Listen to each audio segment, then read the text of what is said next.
Hi, everyone. Thank you for joining us this evening. Hopefully you can hear me okay. If you could put in the chat that you can hear my voice, that would be great. This is Anna Cluth with Workforce Solutions. Okay, I see a yes. Awesome. Okay, so tonight we have Your Money after our expo this morning with students from 9 different school districts.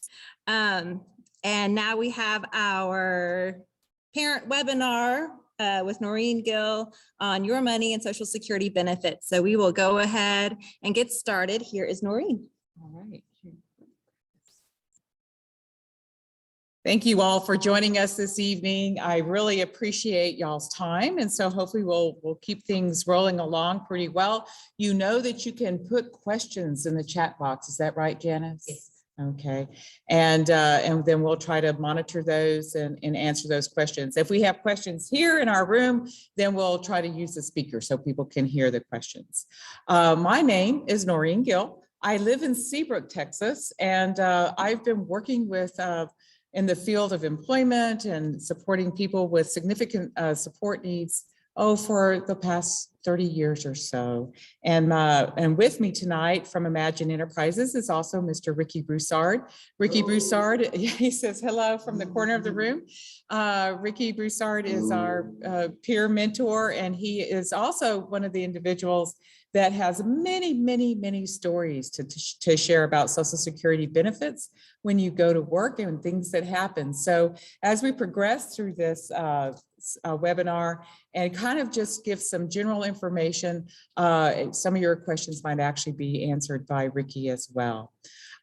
So let's get started. Again, this is an overview of Social Security benefits and turning 18. So a lot of the information will be, we'll talk about eligibility, but I wanted to start our webinar by sharing with you, in fact, some information about what happens with Social Security when you begin to work. And yeah, so here we go. Let me go ahead so this is sort of our hot news item. Does it work there? Okay. I need to get a little technical here to assistance so that it moves on to the next slide. Okay.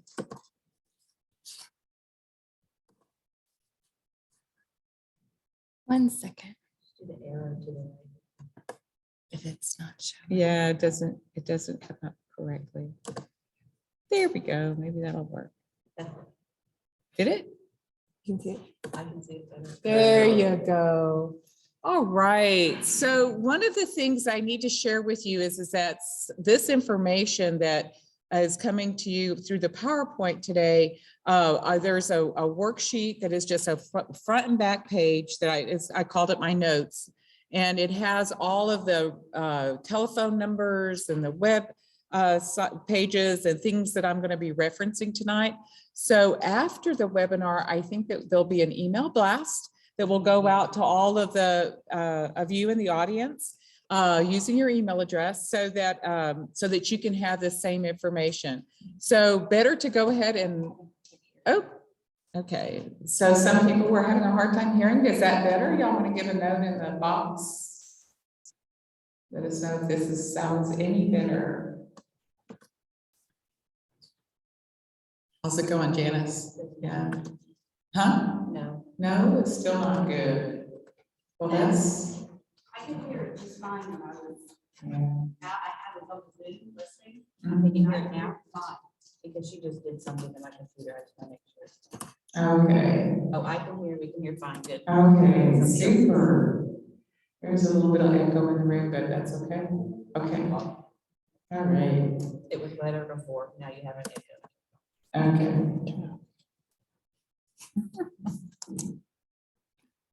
All right, is this good? Okay, all right. So just to repeat that, what will happen is after the training is that the note page that I was referencing will be sent out to everyone so that you will have copies of these phone numbers and email addresses and information that we're sharing with you now. some of the hot news, these are kind of, I call it hot news because these are kind of current changes in the Social Security structure. And again, the next couple of slides are specific to people who are on Social Security, already on Social Security benefits, whether it's SSI or Title II, it doesn't matter. But these are when a person starts to earn money, this is where they will go to get help with their Social Security benefits from Social Security's perspective. And it's called the Ticket to Work Helpline. And that Ticket to Work Helpline will then direct you to the people who can give you specific information about your benefits and how to create a plan. So that helpline, once you call them or get in touch with them, and they will ask you for your zip code. And so they will be able to give you the individuals who are in your area that can give you assistance. So knowing that Ticket to Work helpline number is a good thing to start with. And the people that they will direct you to are these individuals that are called the Work Incentive Planning and Assistance projects. Those projects cover the 50 states, and in Texas, and you'll see right under the side, it has the website. Again, you'll get that on the information we send to you later.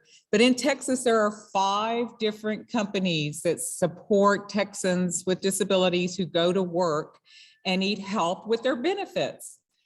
There are 5 in Texas, whereas in a lot of other states, there's only 1 or maybe a benefit planner will share a couple of states. That has to do with our geographic area, but more so our population.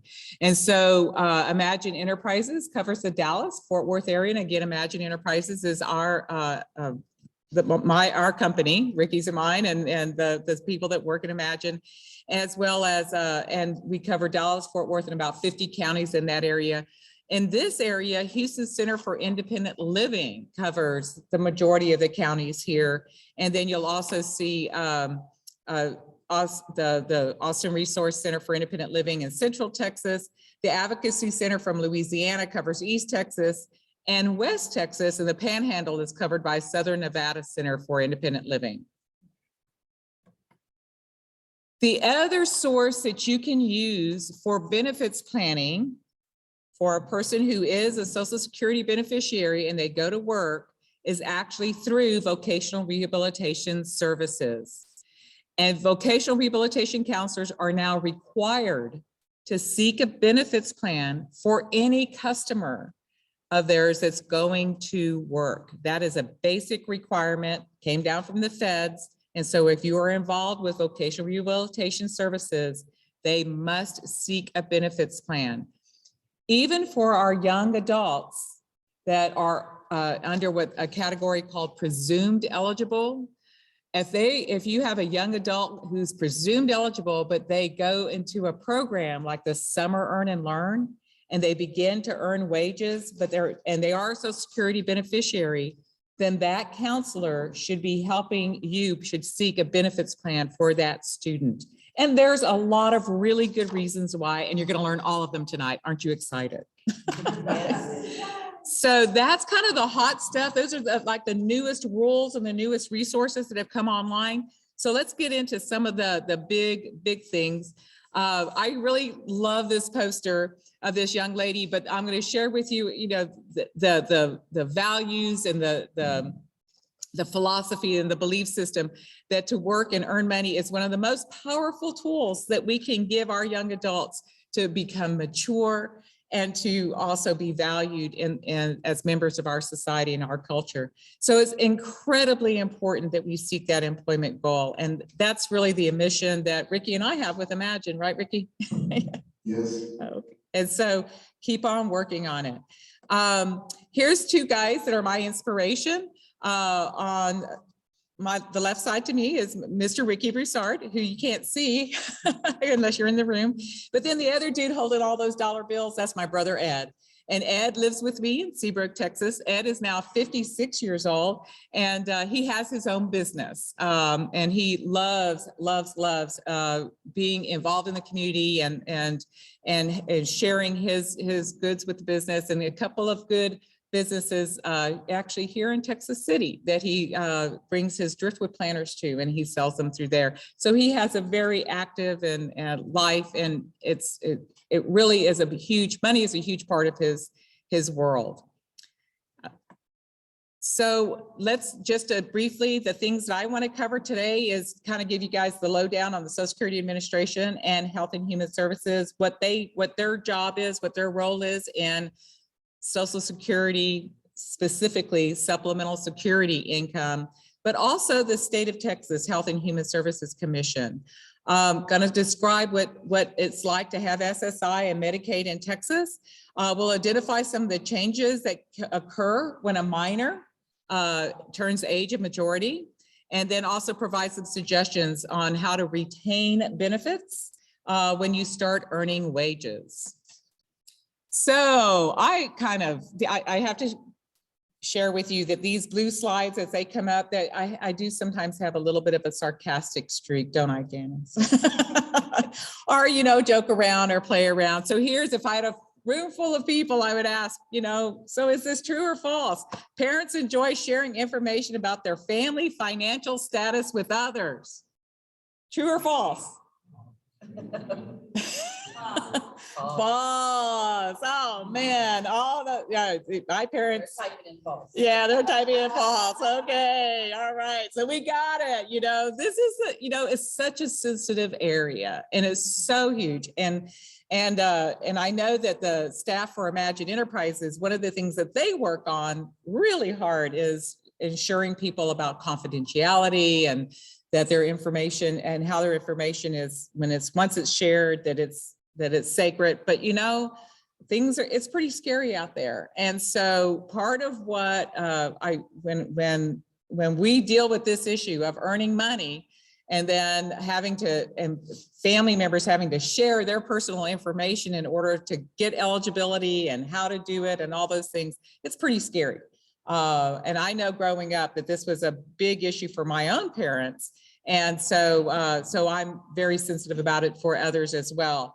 And so it's not something to be taken lightly, and I sometimes, and I often hope that when agency staff or our organizational staff, when they're working with parents, as well as the young adults, that we're being sensitive to those issues and to that emotion, that this is not easy, and it may not be something that people want to share at all. And in fact, I hear stories about that pretty frequently.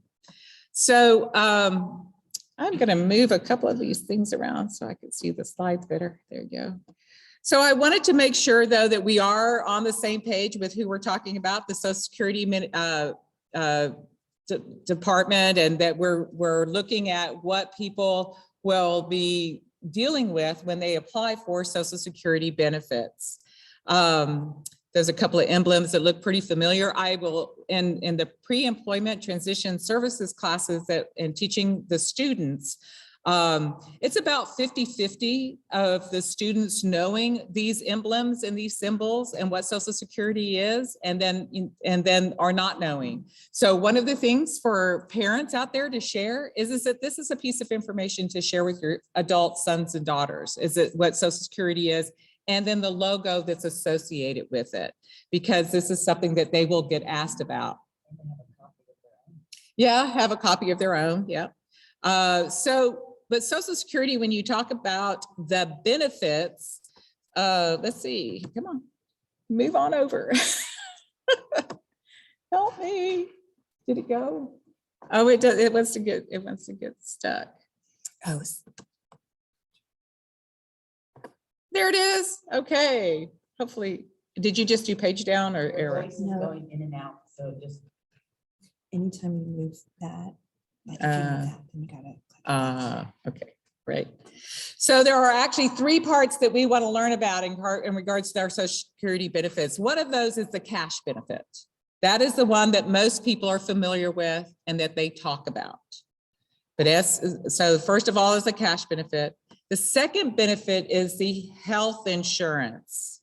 And that one is hugely significant in Texas and other parts of the country as well. So the health insurance. And the third piece, though, and a piece that I think most people don't really know about, is long-term services, long-term care services, and what long-term services are connected to SSI and Medicaid or Social Security and Medicare in Texas. So we're pretty familiar with the check, right? But a couple of things, most people don't get checks anymore. Social Security is always going to do a direct deposit. So we actually use our bank accounts and our online accounts and stuff when we do reporting, but that's because Social Security likes to do direct deposits. But even though people may actually see a Social Security check or know that there's Social Security coming into their bank by direct deposit, they may not know what kind of check it is. There are different kinds of Social Security. So we're going to learn about that now. And so to learn about the different kinds of Social Security, I kind of thought of the scarecrow when I asked the question, how does the Social Security Administration think? And it's sort of like, yeah, you've got to ponder that question, because they kind of have, they are an agency, they are a bureaucracy, they have amazing amounts of policies and procedures to follow. So the way the process they use to think about Social Security and who applies and who's eligible and who's not and why is probably different than we are as family members. So remember, I told you that you may get a deposit in your bank account, or a check may come to your bank account, but the check itself may actually be what's called the Social Security Disability Benefit. It also is referred to by a lot of other names. So the Title II, SSDI, Child Disability Benefit. So it has a lot of other names. That benefit specifically is for those individuals who have already paid into the system. So in my case, or in my brother's Edward's case, it was what my father paid into the system, because my father died before my brother was before the age of majority. And so he received a benefit attached to my father's contributions to Social Security. My brother Ed was never on SSI and Medicaid until he got a Medicaid waiver, which happened when he was 50 years old. So many people may never be eligible for SSI because of a family benefit, because of something else that has happened. But be aware that when Social Security, the way that they think, when you are, and this is going to come up again in the application, the way they think, they always think about this as the first benefit. They will always go to that where a family member or you yourself as an employee, right, Ricky? So like Ricky has been working for, I don't know, 15, 20 years now. And so he's contributed so much to the system, right, Ricky? Yes. Yeah. So you now are on this benefit as opposed to, are you on supplemental security income anymore? No, you're totally off of SSI and Medicaid. So but to remember, Social Security always thinks of this benefit first. So if you are receiving a check for a son or a daughter or a family member, that check, if it arrives on the second or third Wednesday of the month, chances are it's that benefit. It's based on someone's contribution to Social Security. But now let's talk about supplemental security income, my favorite topic. And it kind of reminds me of Dorothy. And by the way, I do have a lot of Wizard of Oz themes throughout this, because, you know, there's something about the man behind the curtain, and that he's going to tell us all the secrets of getting Social Security, right? So, but this is getting supplemental security income is sort of like Dorothy singing "Somewhere Over the Rainbow." Yeah, one of these days it'll come, right? But it is a very, very different benefit, and it comes from a different place. It is not remember in the politics like a decade or so ago, everybody talked about the Social Security lockbox, right? Well, that lockbox was what people contributed to Social Security and thinking, when I retire, this is what I'm going to get. Well, a supplemental security income, although it's administered by the Social Security Administration, does not come from that pot of money. It actually comes from our paid federal income tax, okay? So because it comes from our income tax, it's treated very differently. The reason or how you become eligible is very, very different for SSI than for SSDI or Title II. So remembering that IRS or that where it comes from is that federal income tax is also the reason why there's that needs as or the deemed income becomes a part of the eligibility. So some basic information about SSI is always paid the first day of the month. So you know if you have a person that you're working with, if you're a teacher, or if you're trying to figure out what am I getting, if the check comes on the first of the month, it's an SSI check. This year in 2022, the check per person is $841 a month. That's the maximum amount. It won't always be that amount because remember, this is income tax dollars. So our legislators have decided that when there are ways to save that money or bring it back in, that they are going to need to do that. Okay, so that, and it gets reviewed quite frequently and quite often, but the maximum amount for 2022 is $841 a month. And I bet there's some people going, but that's not how much we're getting. But so there's a lot of reasons why that would happen, and it will change. I guess that's kind of one of those basic things about Social Security, you know, it will change. So what is SSI for? From the eyes or remember the scarecrow thinking, well, how does Social Security think? What their idea is that Social Security is for food and shelter. And that's very important when you think about them working through what you keep and what you can't keep. But they intend for any person who is eligible for that cash payment to be using that cash payment for food and shelter. So here's a question. Do people with disabilities need more than food and shelter? Ricky, you need more than food and shelter? You think so? Just to name a few. Yes, of course. And the reason why that's an important question for me and for Ricky is because we really believe that everyone should work and have the opportunity to work and earn money. And that when you go to work and earn money, you will always be better off than when you are just on Social Security. And there's a lot of ways to deal with that. And hopefully I'll give you a few hints along the way. So that's a little bit about the money part. I want to talk about the health insurance part. And remember how I said that I really like the Wizard of Oz, and I think there's a lot of analogies. Well, you know, SSI and SSDI have health insurance attached to it, but it's sort of like the Tin Man looking at the scarecrow going, hey, are you on Medicaid or Medicare? Because it does make a difference in terms of your care, doesn't it, Ricky? So the Medicaid, as always, goes in the state of Texas. If you are eligible for a supplemental security income, you are automatically eligible for Medicaid. Texas has made that across the board rule. So you SSI, Medicaid, you are automatically eligible. If you are a person who is on SSDI, that Title II pot, like my brother Ed was never on Medicaid. He was always on Medicare. So it's a different healthcare system and it approaches things differently. But he was always on Medicare and he paid into the, you know, the co-payments and stuff like that for Medicare as well. Who can get SSI?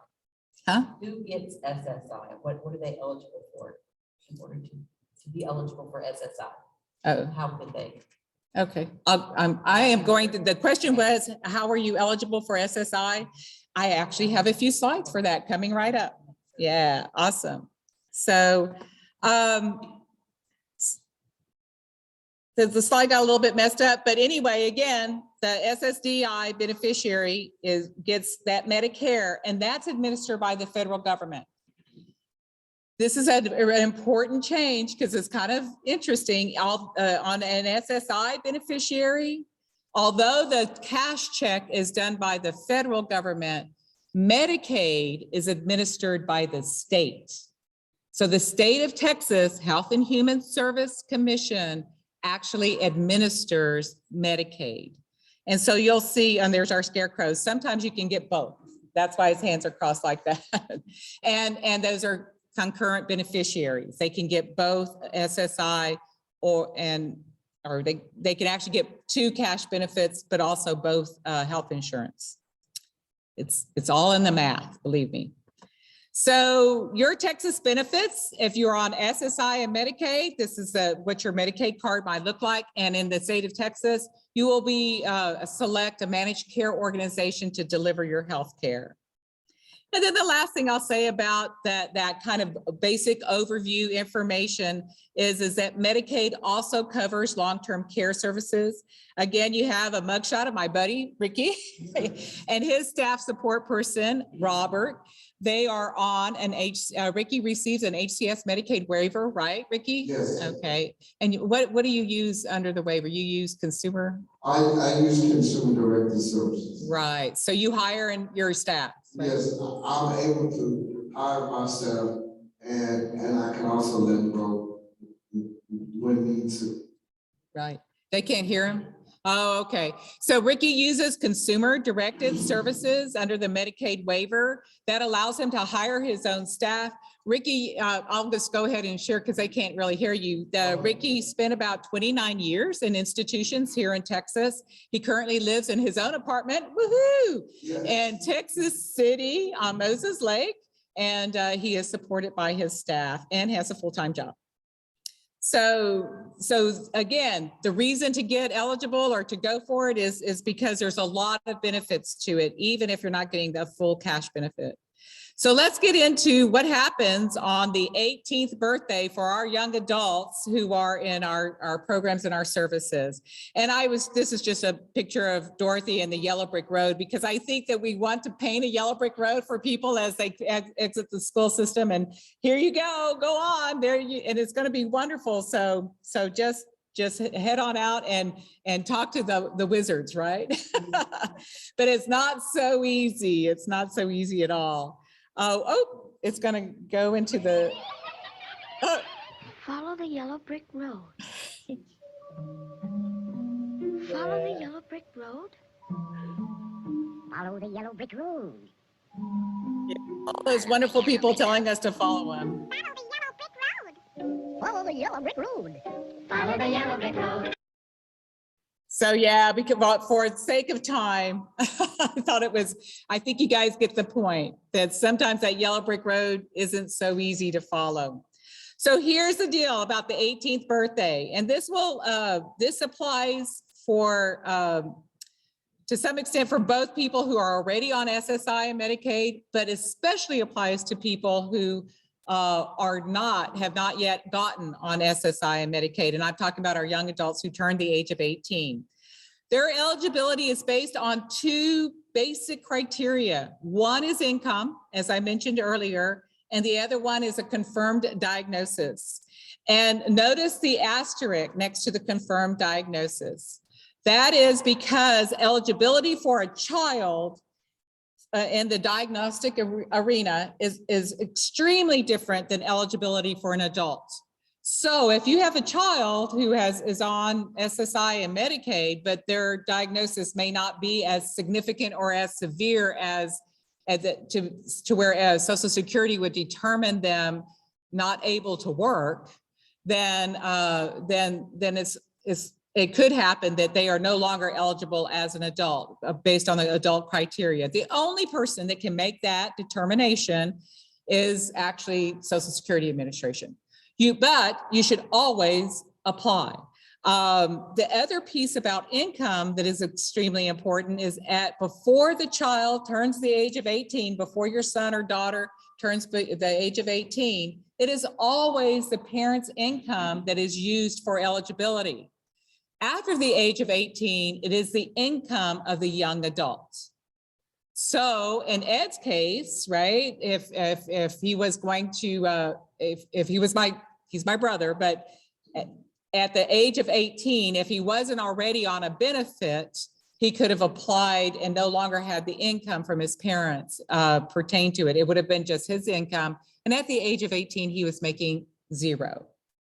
So that would have made him eligible for, at least on the income part.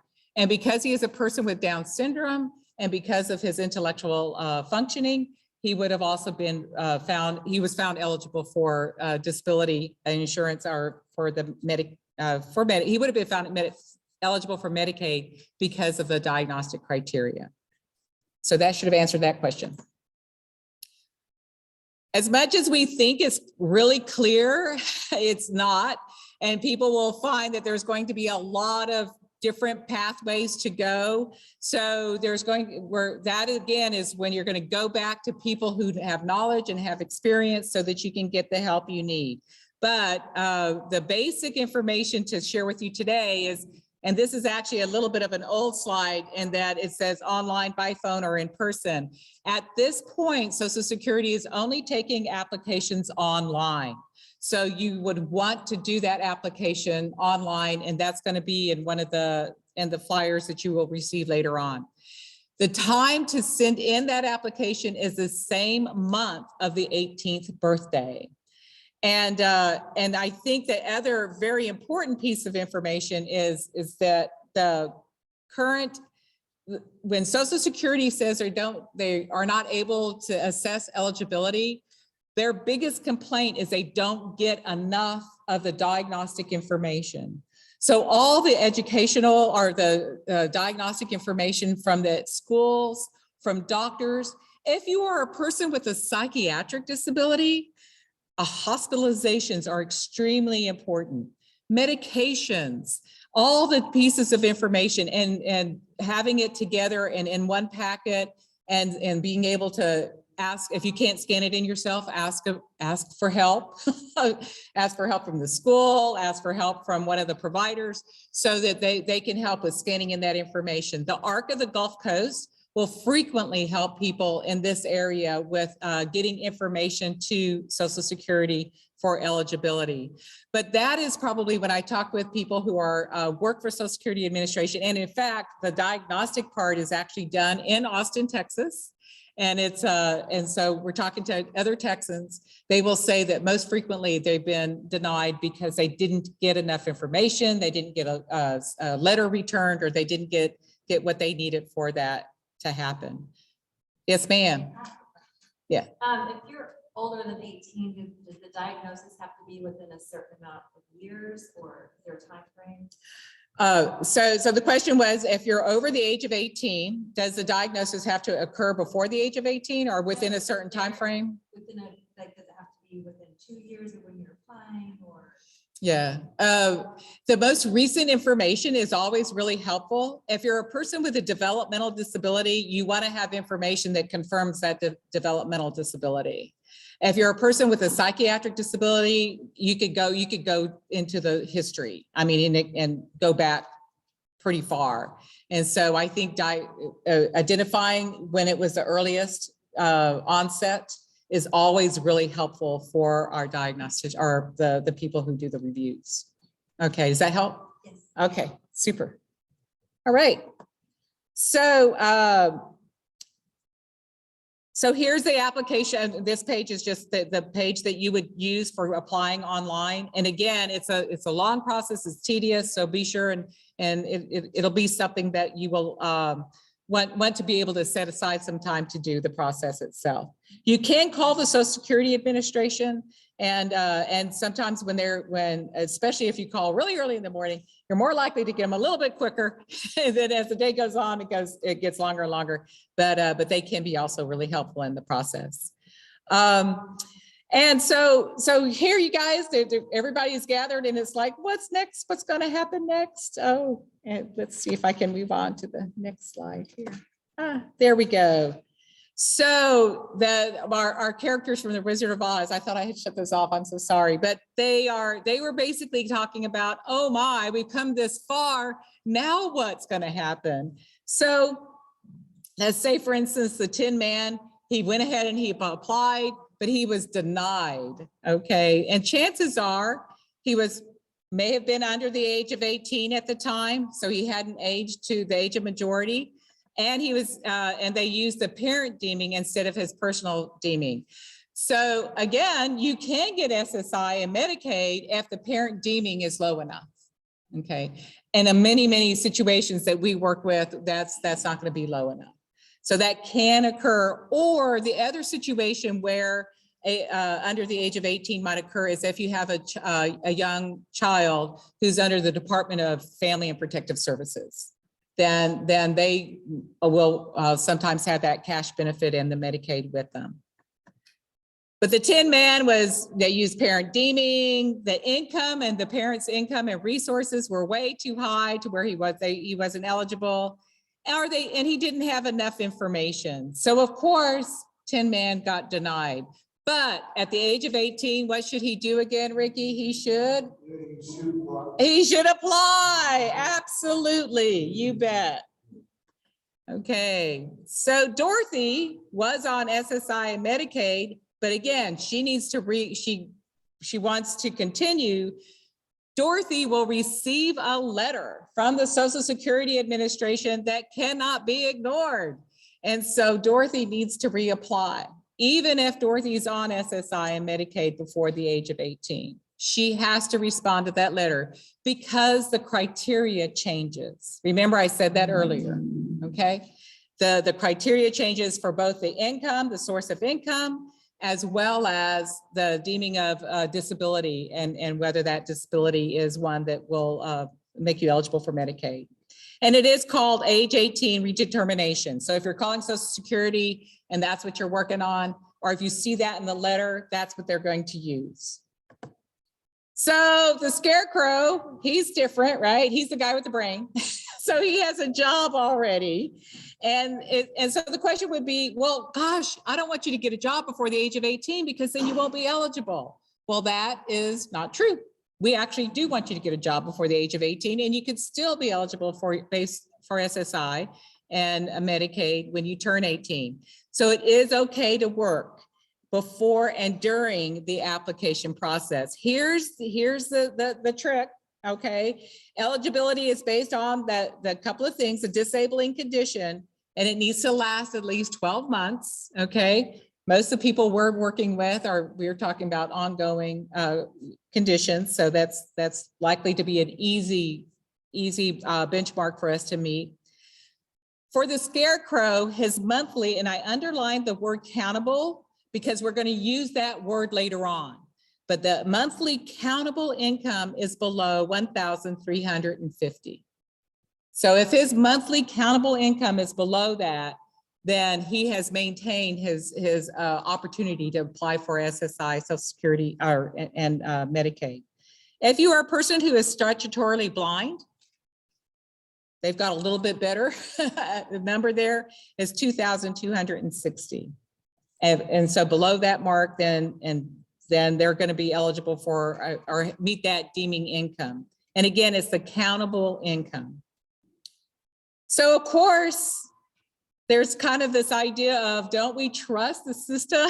That system is there to help us. Any response to that? Yeah. So of course I have a picture of the witch, and I'm so sorry that there you go. And that just when you think you have everything.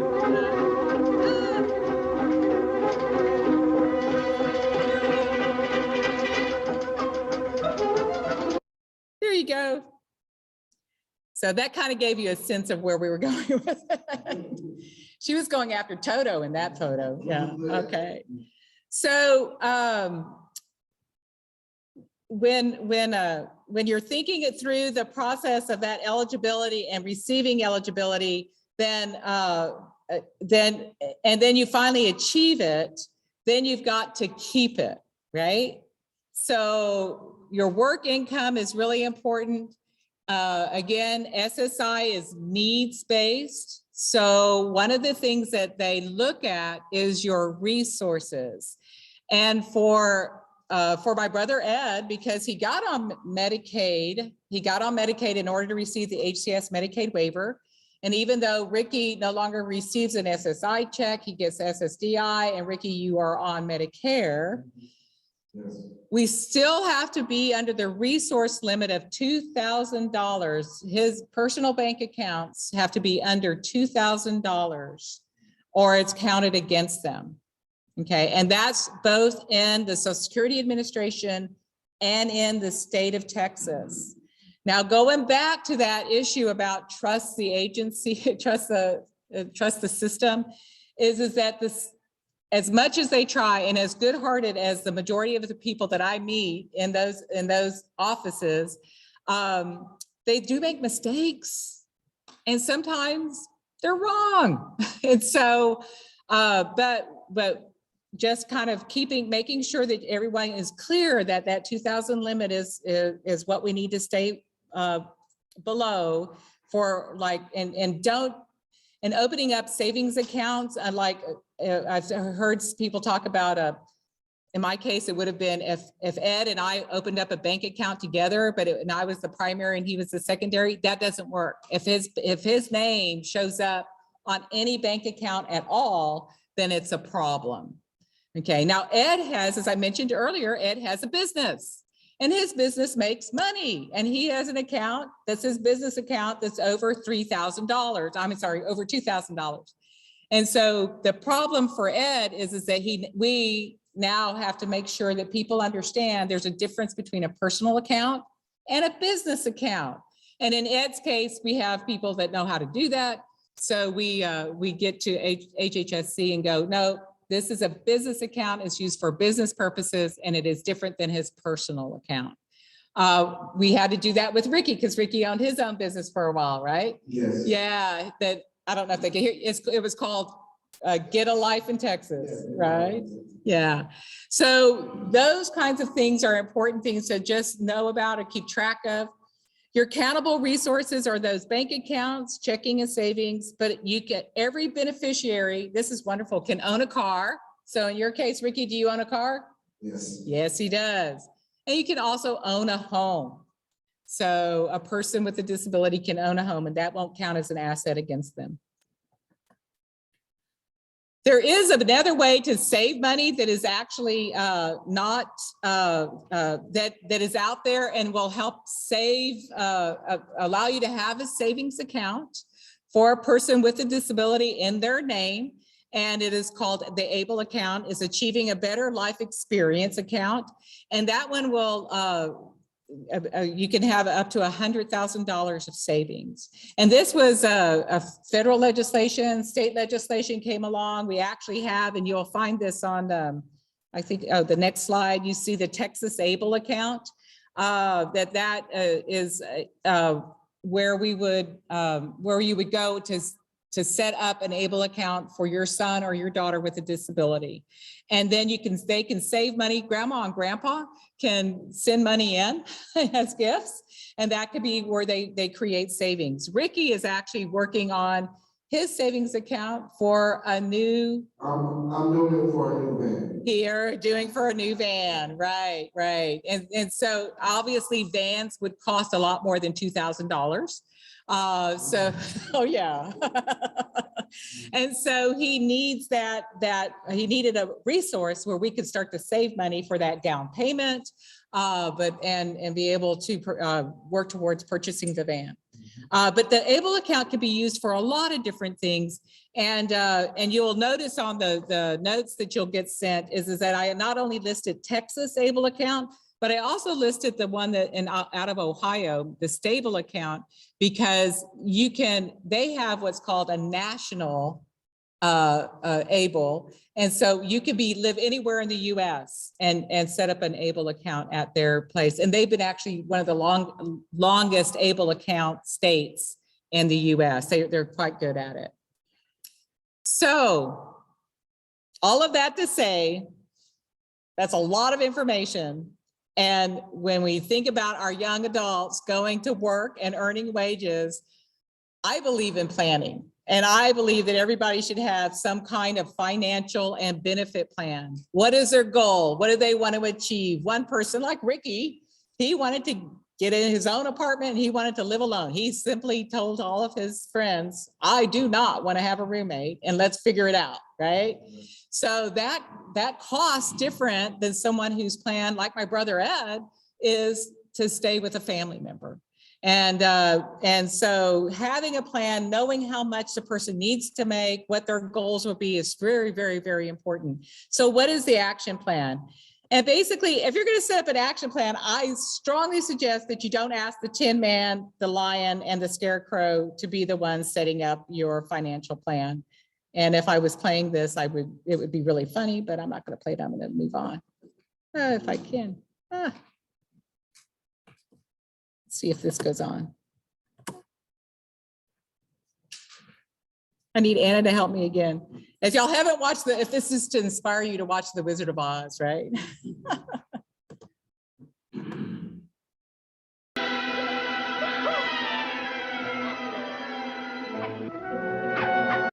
There you go. Because we're approaching some. So 3 important facts. Social Security allows for some exclusions when they're calculating how much money comes out of the SSI check once you obtain it.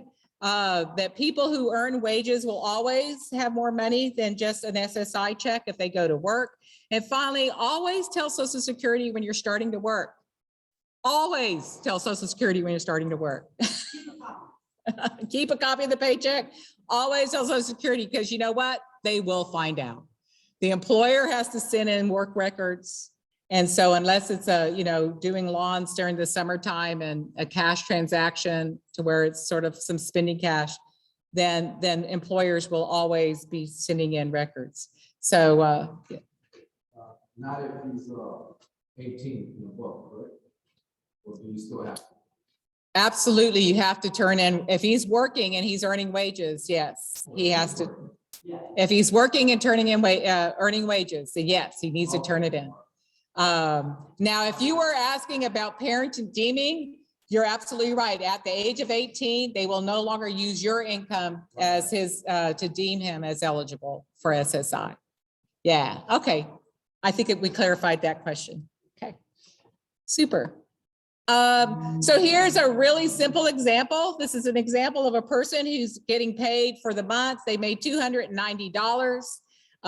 Like I said, Social Security will always make some exclusions. So basically there's 3 different kinds, a couple of different exclusions that they do, but basically $20 a month comes off for their earnings, and I'm sorry, $65 for their earnings and $20 for unearned income. And then 1/2 of the earnings over that's 65. So for every $2 a person makes, $1 comes out of their SSI check. So for $2 of earnings, $1 comes out of the SSI check. So in this case, this young person who is making $290 at a summer job, I'm sorry. They subtracted the exclusion and they divided it by 2. And so look at that word countable. So the countable income is not $1,350. Their countable income is $102.50. So they are still very, very below that. They're going to be well within their SSI margin. I will do some other calculations to kind of for like summer earn and learn like that for future presentations.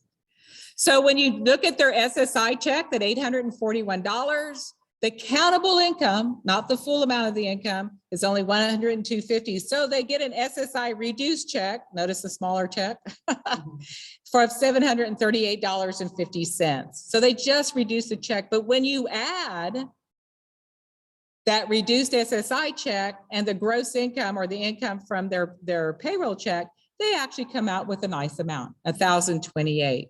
And they better spend that money. You will always have more money in your pocket when you go to work and earn wages. So here's a question. If I just am working but I'm hanging out with my parents' house and all that stuff, should I pay rent? It's just my parents' home. Hey, they don't really need the money. You really want them to pay rent. The reason why is because if they don't pay rent with that SSI check over the age of 18, then the Social Security will automatically take out 1/3 of it because they're saying that you are being a generous person and giving back to the government that federal funds or those federal funds that are being paid in that SSI check. So that's why we encourage people to get their young adults to always pay rent. And the amount should be about a third of the SSI check. Question on their form. Huh? It's gonna be a question on their form when they're filling it out. Do they- Yes, it will be a question. That's correct. It will be a question on the Social Security form. Are they paying rent? And the answer to that is okay. So here's the big news, and I'm going to spend about a few minutes on this, is that students that can earn up to $8,230 per year, per calendar year, and still receive the full SSI check. Okay, that student, they need to be a student. We need to be able to say they are actually attending Texas City, Dickinson, or wherever. So they need to be a student in high school or college, 22 years or younger. At the age of 22, this work incentive is no longer applicable. Okay, so the way Social Security works with it, and we can get into some really complicated calculations, which is why, again, you need those benefit plans that you're entitled to, that we talked about at the very beginning. But there's a monthly exclusion of $2,040. The annual exclusion again is $8,230. So let's take our gentleman that was making $290, right? And he used the student earned income exclusion. So his countable income, again, that countable income is 0. So then you add 290 to 841. So then the income is 1,131. And that is using what is called a work incentive. When you use work incentives with the state of Texas, with the Social Security Administration, you always have to ask for it ahead of time. So getting that benefits plan, any person earning wages, even if it's just the summer earn and learn or the $290 person, you should be asking for a benefits plan and think about what it is that you can use and that's available to you. Maximize your earnings. Again, I just wanted to reinforce that when you keep your SSI, you retain your Medicaid health insurance.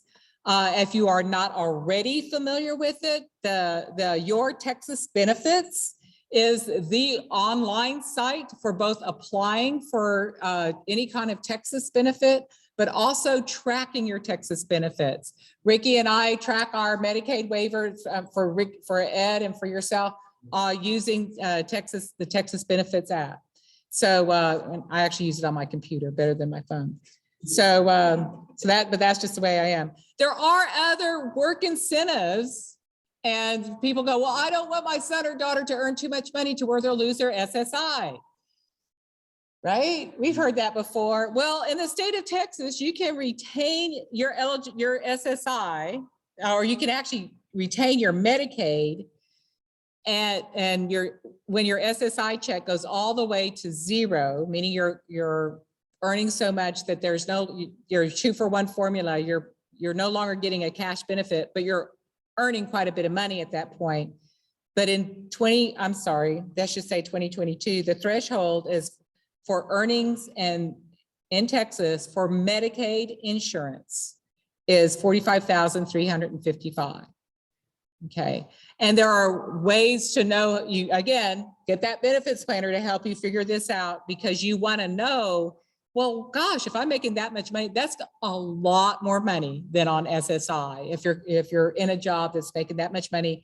And I have heard that JP Morgan Bank, Chase Bank, is actually employing, their goal is to employ over 500 people with intellectual developmental disabilities across the nation by 2025, I think. And so they are creating trainings and all kinds of things for their workplace to include people with developmental disabilities in the workplace. So they will be making these kind of earnings. There is, again, the word work incentive, that there is a work incentive that does all that stuff that I just described for you so that you retain your Medicaid. It's called a 1619B. Don't try to remember it. But I really, really urge people to plan. If you know you're going to be making high wages, plan on it. Your SSI check is suspended. It is not terminated. And this applies to any of our beneficiaries who are on SSI and Medicaid, even if you're still getting a cash check and stuff well, in this case, it'll be a person who no longer was receiving their SSI cash benefit. If they somehow lost their job, something changed, they moved, there's what's called expedited reinstatement. And so that they come back onto their SSI check. So should I go on? You think? Got a few more minutes? All right. So, okay, we're 18, we applied, we've deemed eligible, we're on our SSI, we're on our Medicaid, I started a job, and I'm earning money now, and I still have part of my cash check, although it's not as much, but I got more money, and I've got Medicaid. That's pretty cool. So again, proceed with caution because we are working with agencies, right? So remember that Social Security Social Security works at least 60 months behind. That includes your application process. That includes when they see your paycheck. That includes when they see you using your work incentives. So just be aware of it. It's kind of a mental twist when you think something happened this month, but then you don't see it show up in Social Security records until 2 months behind. But you know it happened and you can keep track of it. This is probably the biggest reason why people will go to work and start earning money, and they think that they're doing everything right. They're using their formula. They're saying, yeah, we know, we understand this, and we're sending in our paychecks and stuff, payroll stubs to Social Security. But they'll end up with an overpayment, and you'll go, well, why did that happen? Why did it is usually because of the delay. That something happened in their calculation. It's not always correct though, because they didn't take into account a work incentive that was being used. And so if you have a benefits plan at the very beginning, while you're earning wages, then you'll have someone who will be an advocate with you to go back to Social Security and point out the errors and point out the mistakes. The work incentive planning and assistance staff, those counselors, are there for that reason, and they are there to help advocate for that process. So that applies not only to the SSI part of it, but also to the Medicaid and the Medicaid eligibility, including working with the state of Texas, because Texas is, sometimes we get these crazy letters that tell us, and you open them up and they're just crazy, they're scary. Because it says the first sentence will be, you are no longer eligible for Medicaid. And you follow the rules, and that you're well within the margins, or that you're using a work incentive.